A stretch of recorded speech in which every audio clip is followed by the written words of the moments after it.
Good afternoon, and thank you for inviting me to be part of the Gender Summit. This afternoon, I would like to explore the issue of putting the heart back into technology. Technology has been the force behind a lot of progress we've made in the last many decades. If we can land people on the moon using technology, why can we not use technology to reduce poverty, to reduce discrimination, and to reduce the gender gap? The Millennium Development Goals and subsequently the post-2015 Sustainability Agenda have all shown us that technology is essential for progress. We are seeing that investment in R&D as a percentage of GDP has been increasing to as much as 76% worldwide. As against this, the increase in education at the same time was about 7%. The good news? Much of the increase in investment in R&D comes from the developing world, which is where many of these problems that we just talked about reside. So how are women benefiting from technology? They are able to access public services for which previously they were dependent on a male member of their family. They are able to access livelihood resources. Women farmers, for example, are able to get fair prices for their produce because they get a lot of vital information just on their mobile phones. Women entrepreneurs now use social media very actively, both to promote their business and to transact. These opportunities for women would not have been possible but for the developments in ICT. But are women really able to take advantage of these technologies as much as they should be able to? In some ways not, because there is an increasing gap between men and women in terms of access to technology. Just a few figures here. Men have much more access to the internet. Globally, 25% more men have access to the internet. And in sub-Saharan Africa, it is 45% fewer women who have access to the technology. Even the humble mobile phone is more accessible to men than to women. In some parts of the world, we still have men controlling what is listened to by the family, when and how, because it is men who have control over the radio. But apart from the fact that men have more access to technology, the area of product development has also been predominantly that of men. And therefore, perhaps even many of the technologies have been designed around men. The first example is the most advanced artificial heart.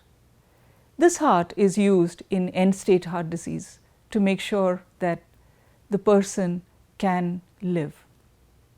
But guess what? Only 14% women can use this heart because the female chest cavity is just smaller than is required by this particular heart. Let's go back into the rural parts of the developing world and look at what is happening in agriculture. Men are migrating to urban areas, leaving women to do more and more of the farming work. Women are now using implements that were designed a long time ago and did not assume that it would be women who would be using these implements. They are not ergonomically compatible with women, so that women who use these implements end up with health issues. It is not just the product itself, it is not just the technology itself, but also the cultural norms, the social norms around using technology. Here's a little quote from a girl from Africa, and basically what she's saying is that she cannot use earphones because she's going to be ridiculed. Technology is only for boys. The conclusion we can draw from this is that women are not comfortable using technology, perhaps because of the social pressures around them. But can you blame women when they spend a disproportionately higher amount of time doing household chores? In India, we have men who spend 19 long minutes every day on household chores, but as against this, women spend on the average 6 hours. Would they have the time to study technology, to become familiar with using technology and be comfortable with it? But it's not just in the developing world that we have these stereotypes about women. Let's just pause for a minute and look at Microsoft's advertising. You have a page for men, you have a page for youth. But try finding a page for women, you won't. You will find it as a page for women and moms.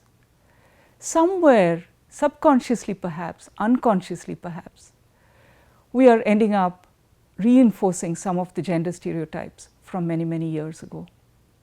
If technology has the ability, and it does, to improve lives, to bring an end to many of the problems and ills of the world, should technology leave women behind? Certainly it should not. And this is exactly where the role of gendered innovation comes in. Gendered research and thinking about products, technologies, and the way they are implemented in a manner that is friendly to gender is important, because you start to first challenge some of the age-old assumptions around women and their use of technology, their ability to use technology as well. It also helps us create solutions that are built around women in particular. The good news is that organizations such as the Asian Development Bank are beginning to take an active interest and think about gendered research in a systematic way. And we are going to see a few examples of these shortly. In Ho Chi Minh City, the mass rapid transport system implementation looked at how women would benefit, particularly from implementing this system. Around the train stations, the roads are well lit, the footpaths are built such that women can access the train stations easily. The trains themselves have spaces that are specially built for women, where there is a specific space that is available for them to put the goods that they carry, for them to put the prams that they roll their children in. On the platform, you have stalls that are reserved for women so that they can do their businesses and start to build their own economic independence on the basis of that. Another example from Papua New Guinea, this one about electrification and the involvement of women in the very design and implementation of the project itself. Every committee that involved water and electricity had 50% women in it, so that as those policies were being developed and as the implementation was being done, women had a say, had a voice. In Pakistan's northwest frontier, an ADB project that looked at integrated development of agriculture and infrastructure had women very much involved in the project itself. Schools and health centers were all built with women in mind. But in order to be able to ferry women to these project sites in an area where it is not customary for women and men who are unrelated to travel together, the concept of a twin cab was evolved. The twin cab basically allows for a segregation between men and women by building a partition. But this was an absolute essential to be able to bring women so that they could participate in these projects. Such innovations are extremely important. So it's not just the product itself, it's not just the technology itself, but also the manner in which the technology is put to use that is very important. But it is not always that we need to worry about gender. Let's take the example of a knee, the prosthesis that is used to replace a knee. Sometime back, some of the companies that were selling these prostheses started to sell knees that were specially designed for women.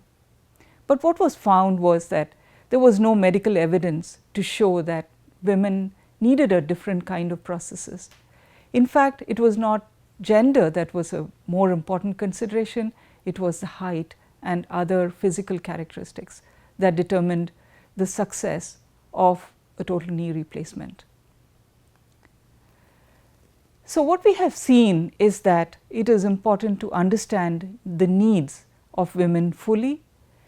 It is important to understand the manner in which the technology is going to be implemented and used by women, and that is not really only about the women, it is all about the ecosystem, and it is about the experience of the user of the technology.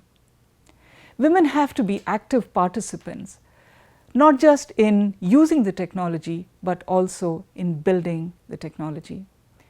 And lastly, the use of the technology has to be culturally appropriate to the situation. So, we have seen that technology has a huge role to play in resolving the issues not just of women, but of everybody in the world. We have also seen that there is a gap between men and women in their access to technology, as well as in their ability to use the technology. But to me, it is perfectly possible if we all act together to resolve this issue and make sure that technology does play a role in improving the lives of women everywhere in the world. All of us, as gender specialists, as researchers, as women in ICT, as anyone with an innovation in technology, we all have a role to play to bring this gap to a close. In our world, it would be a pity if only 50% of the population were able to take advantage of these growing advances in technology. What kind of progress are we talking of if women are left behind when technology is progressing so rapidly and bringing so much good to the world? We also saw that it is not just innovations that are specific to women and for women, but also the manner in which this technology is implemented that is important. That for me is technology with a heart. Thank you very much for listening, and good afternoon.